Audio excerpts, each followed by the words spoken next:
I thought it was vicious. Vicious?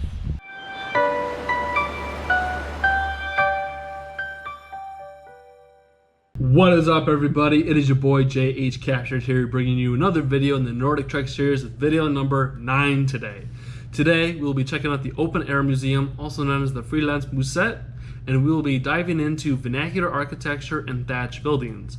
For those of you who do not know what vernacular architecture is or need a refresher, let me break it down for you.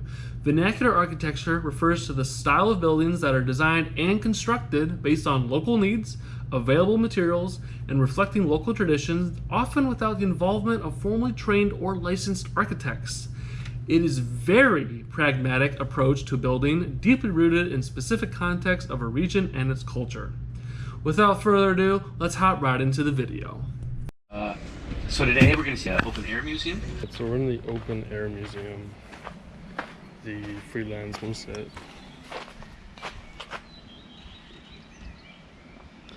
And all of these are thatch related buildings, vernacular architecture, so we're gonna go check it out. Very cool fencing, using natural elements such as sticks.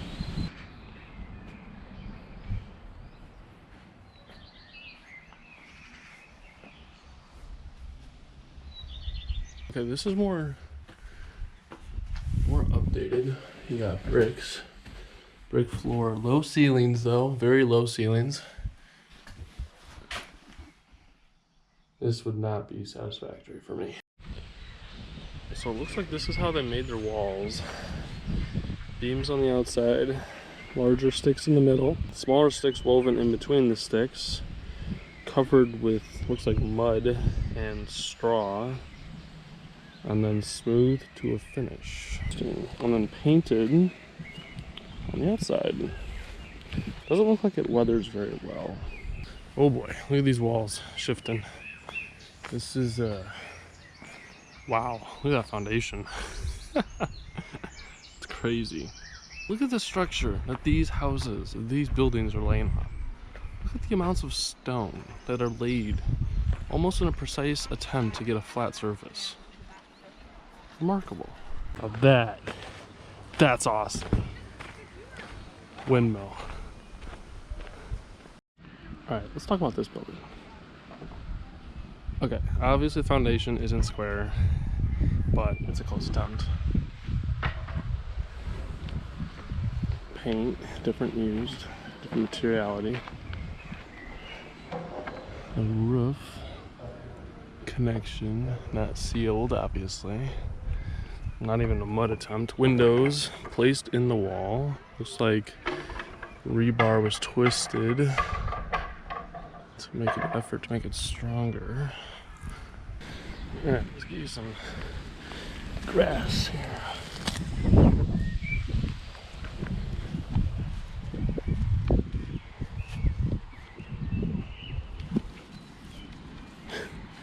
You want somebody?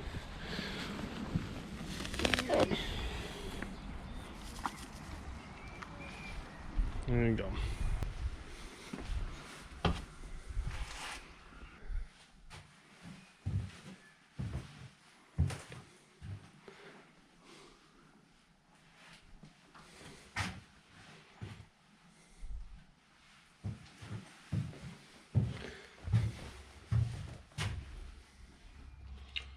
I think this is a code violation, but we'll let it slide.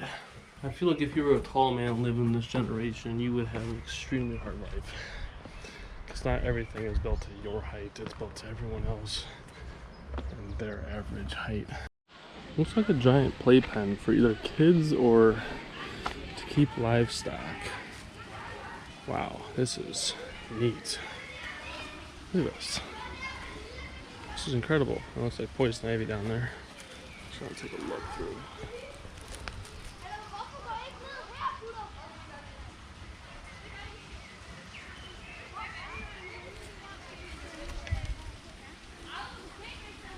Very cool. So far on this trip we've seen many thatch buildings, many vernacular buildings, low framed, low ceiling houses, some farmhouses, and a windmill, which I think by far is the coolest thing. And now we are on a path trying to find another village settlement area. The foundation built up on stones. Can you imagine finding the right type of stones? Not too big, not too small, enough to make it a flat enough foundation. Here is the wall, which we saw earlier and how it was made. So you had these beams either bolted together with sticks or large branches, cut notches to place like Lincoln logs, and then in here you had little branches running from top to bottom, and then little sticks woven in between, and then covered with mud and straw. Over here, different story. Looks like they used bricks and some sort of mortar. Looks like mud and straw. Looks like maybe some sand and some little aggregate. This is more sturdy. So it looks like this was kept for the animals. You can tell it's been weathered by it cracking. I'm not gonna push on it because I don't wanna break it. But this is for the distance between the animals. And then this is for the outside, the interior. So that's very neat. So you have more structured wall for the outside elements, and then you have the interior walls for the actual farm animals. And then the roofing structure, simple A-frame with looks like thatch, straw, mud, leaves, and then timber holding it all together. Very simple. We have another Thumper Dumper, very small. I'd say 4 feet 8 maybe, not even 5 because my head's touching. I'm actually ducking right now. This is the doorway to the toilet. And then they have modern flushing back then, so it looks like a hole. You'd sit here, do your business, and then whoever was on the other side over there would scoop it out or plow it out. And yeah, this looks like it'd be very uncomfortable and freezing in the winter. Now we're moving on from actual natural brick to painted brick to give it color, to give it pizzazz, texture, color. Looks like a door you have to open from the inside. Yeah. So different foundation levels. Look how big these are. Look at these massive stones. Just for steps. Not for foundation, but for steps. And then you have bricks in here. Uneven flooring because of the ground, but more stable than random stones and pebbles. So very more updated. Look at that. And bedroom and dining room looks like very, very updated for sure. The flooring is absolutely beautiful.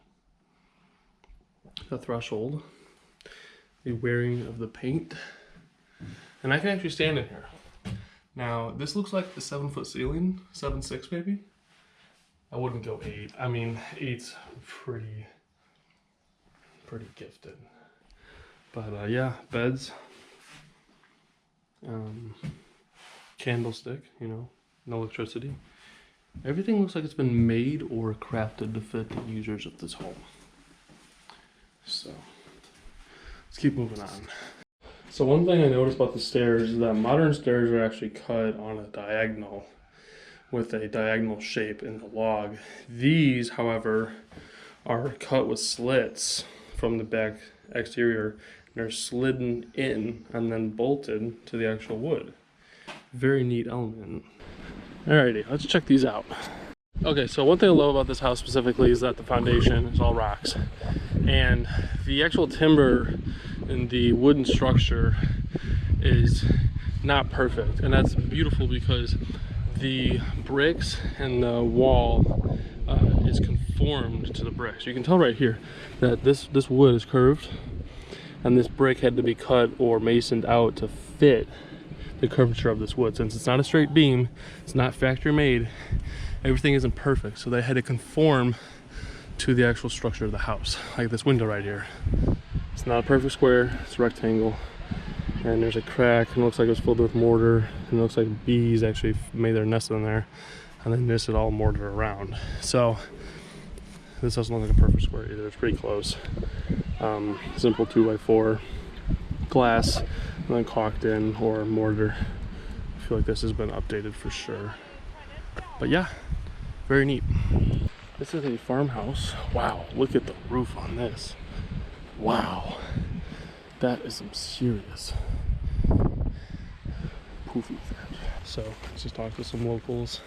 They said that these cows are used to humans being around them, so they shouldn't be as threatened by you, but still be cautious, because that one does have horns, and that does seem concerning. Good boy. How's the cow? I thought it was vicious. Vicious? Never pet a cow before. Really? I'm from Illinois. Close enough. I saw that one with horns with the calf, so I assumed that would be a danger. But talked to some locals that are like used to people, so it makes me feel better. But they're used to people? yeah, 100 people. I'll come on the weekends, so still be cautious though.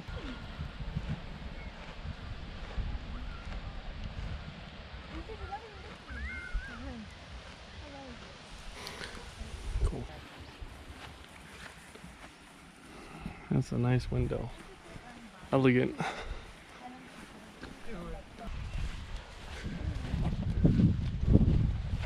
I love the evolution of houses that we've seen. Oh, yep, definitely low. Yep. Does it work? The well? Is it dried out? It's dry. Dang. That would have been so cool.